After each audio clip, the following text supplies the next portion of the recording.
বাজার থেকে গলদা চিংড়ি বাড়িতে নিয়ে এলে প্রথমেই মনে হয় চিংড়ির মালাইকারি বা চিংড়ি ভুনা বা ডাব চিংড়ি এই রেসিপিগুলো, কিন্তু আজকে মনে হলো বাঙালিদের জনপ্রিয় রান্না এঁচোড় চিংড়ি রান্না করি। তবে এই পদে ছোট চিংড়ি মাছ ব্যবহার হলো আমি গলদা চিংড়ি দিয়ে বানিয়েছি। এইভাবে একবার গলদা চিংড়ি দিয়ে এঁচোড় রান্না করে দেখতে পারেন, আমাদের বাড়ির সবার তো খুবই ভালো লেগেছে আর অসাধারণ খেতেও হয়েছিল।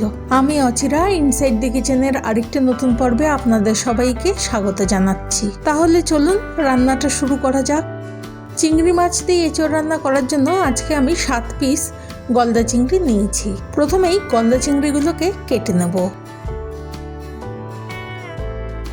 গলদা চিংড়ির মাথার সামনে এই যে শক্ত করাতের মতো দাঁড়াটা আছে সেটা প্রথমে কেটে নিচ্ছি। তারপর মাছের চোখ দুটো কেটে দিচ্ছি।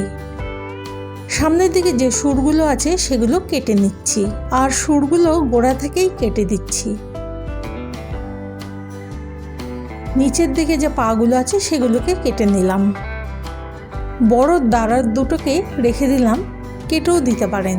এই চিংড়ি মাছের নিচের দিকে সামনে পেছনে যতগুলো পা আছে সবগুলোই কেটে নিচ্ছি।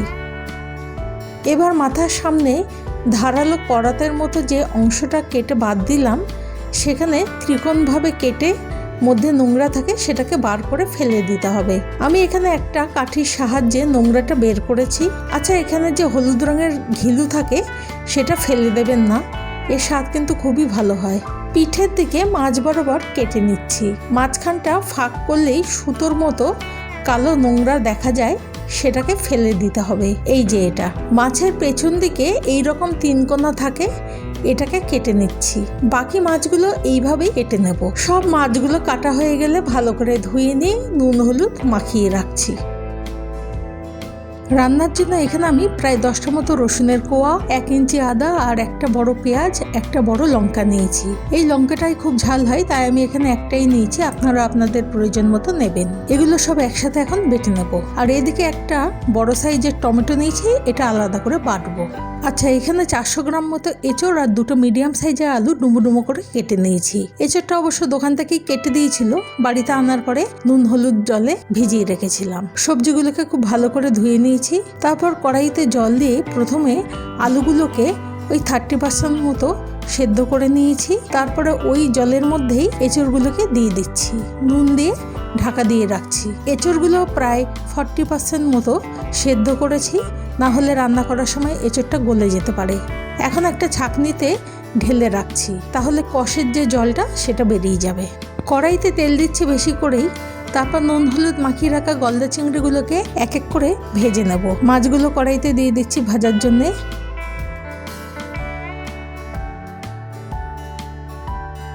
খুব বেশি সময় ভাজা যাবে না, তাহলে মাছগুলো আবার শক্ত হয়ে যাবে। ওই ধরুন প্রায় 1 মিনিট মতো উল্টে পাল্টে ভেজে নিচ্ছি। দুপাশই ভাজা হয়ে গেছে, কত সুন্দর কালার এসেছে দেখুন।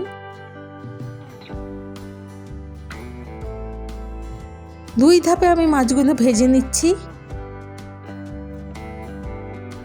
মাছগুলো সবকটাই ভাজা হয়ে গেছে।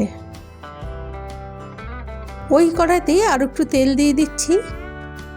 তেল গরম হয়ে গেলে সেদ্ধ করা এঁচোড়গুলো দিচ্ছি।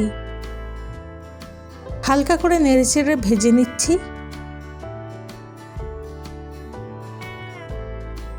এঁচোড়গুলো হালকা ভাজা হয়ে গেছে, এখন উঠিয়ে নিলাম। এবার ওই তেলেই যে আলুগুলো হালকা সেদ্ধ করে নিয়েছিলাম সেগুলো ভেজে নেব। আলু ভাজার সময় অল্প নুন দিয়েছি। আলুগুলো খুব হালকা করে ভাজা হয়ে গেছে, এখন উঠিয়ে নিচ্ছি।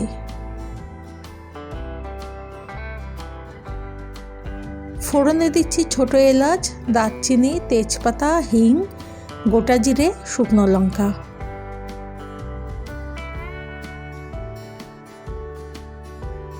একটা পেঁয়াজ স্লাইস করে কেটে দিয়ে দিচ্ছি।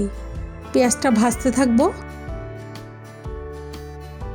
পেঁয়াজটা কিছুক্ষণ ভেজে নিয়ে পেঁয়াজ, আদা, কাঁচা লঙ্কা, রসুনের যে পেস্টটা আগে বানিয়ে রেখেছিলাম সেটা দিয়ে দিচ্ছি।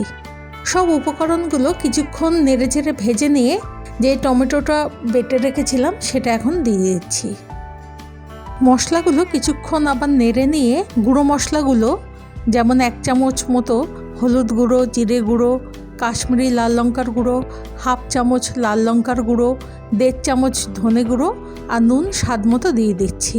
এখানে একটা কথা বলে রাখি, নুন আর ঝালটা সবসময় নিজেদের স্বাদ মতো দেবেন। এখন একটু সময় নিয়েই মশলাটা কষাতে থাকবো। মশলা যত ভালো কষানো হবে রান্নার স্বাদ কিন্তু ততই ভালো হবে। মশলাটা কষাতে গিয়ে যদি কখনো মনে হয়ে থাকে যে বেশি শুকিয়ে যাচ্ছে, তখন আবার একটু জলের ছিটে দিয়ে কষালে মশলাটা আর পুড়ে যাওয়ার সম্ভাবনা থাকে না আর স্বাদটাও খুব ভালো হয়। আচ্ছা, মশলা থেকে দেখুন তেল ছেড়ে বেরিয়ে এসেছে, তার মানে খুব ভালো করে মশলাটা কষানো হয়ে গেছে। এখন আগে থেকে ভেজে রাখা আলুগুলো দিয়ে কিছুক্ষণ নেড়ে নিচ্ছি। তারপরে ভেজে রাখা এঁচোড় আর চিংড়ি মাছগুলো দিয়ে দিচ্ছি। আলু, চিংড়ি মাছ, এঁচোড় সব মশলার সাথে খুব ভালো করে মিশিয়ে নেব 2 মিনিট মতো। দেখুন সব কত সুন্দরভাবে মেশানো হয়ে গেছে। তারপরে একটু হালকা গরম জল দিয়ে দিচ্ছি। এই সময় একটু চেক করে নুন আর কাঁচা লঙ্কা দিয়ে দিচ্ছি। তবে খেয়াল রাখতে হবে নুনের দিকে, কারণ নুনটা বেশি দেওয়া যাবে না, ঝোলটা টেনে গেলে নুনের পরিমাণও বেশি হয়ে যেতে পারে। আচ্ছা, সবজিটা সেদ্ধ হতে থাক। এদিকে সামান্য গরম মশলা যেমন এলাচ, দারচিনি, লবঙ্গ, গোলমরিচ, জায়ফল, জয়িত্রী তেল ছাড়া শুকনো ভেজে নিয়ে গুঁড়ো করে নেব। প্রায় 20 মিনিট পরে ঢাকা খুলে দিচ্ছি।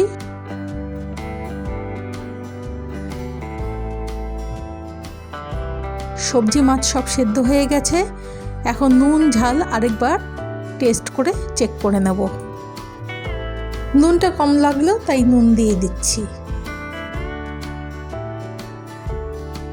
সব যখন সেদ্ধ হয়ে গেছে, এখন গ্যাসের ফ্লেমটা বাড়িয়ে দিয়ে ঝোলটা আর একটু টানিয়ে নেব।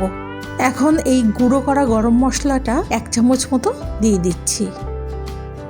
টেস্টে ব্যালেন্স করার জন্য সামান্য পরিমাণে চিনি দিয়ে দিচ্ছি। 1 চামচ মতো ঘি দিয়ে দিলাম।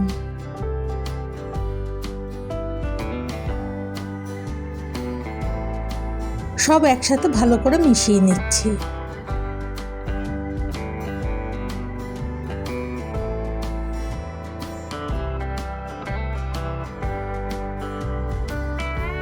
সব একসাথে আরেকবার নেড়ে চেড়ে ঢাকা দিয়ে গ্যাসের ফ্লেমটা বন্ধ করে 5 মিনিট রেখে দিচ্ছি। ঝোলের পরিমাণটা আপনাদের নিজস্ব ব্যাপার। আমি যেমন ঝোল রেখেছি, আবার ঝোল না রেখে পুরো শুকনো শুকনো করা যেতে পারে। অপূর্ব স্বাদ হয়েছিল এই রান্নাটার। একঘেয়েমি ছোট চিংড়ি না খেয়ে একটু বড় সাইজের চিংড়ি মাছ দিয়ে এঁচোড় রান্না করে খাওয়ার অনুরোধ রাখছি। রেসিপিটি কেমন লাগলো অবশ্যই কমেন্টস করে জানাবেন।